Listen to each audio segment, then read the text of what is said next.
السلام عليكم ورحمة الله وبركاته، متابعينا الأعزاء. النهاردة هنتكلم عن المادة اللي بترجعكم شباب تاني، اللي بتعكس أي حاجة بتحصل مع تقدم العمر. يعني مثلا بتقوي الذاكرة، بتمنع النسيان، بتقلل منه طبعا. برضو بتحمي المخ والخلايا العصبية من الحاجات اللي بتحصل مع تقدم العمر زي الخرف زي الزهايمر. بتنشط الدورة الدموية وبتقلل الالتهابات في الجسم، خاصة زي مثلا التهابات المفاصل، خاصة اللي بتحصل عند السيدات، خاصة طبعا اللي بتحصل بعد سن ال40.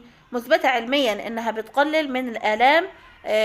طبعا بتقلل من الآلام ومن أعراض اللي هو انقطاع أو قرب انقطاع الطمس يعني.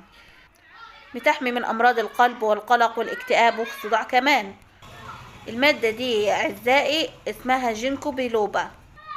الجينكو بيلوبا دي موجودة في الصيدليات في نوعين من الأقراص، في اللي هو التيبو فورتين أو التيبونينا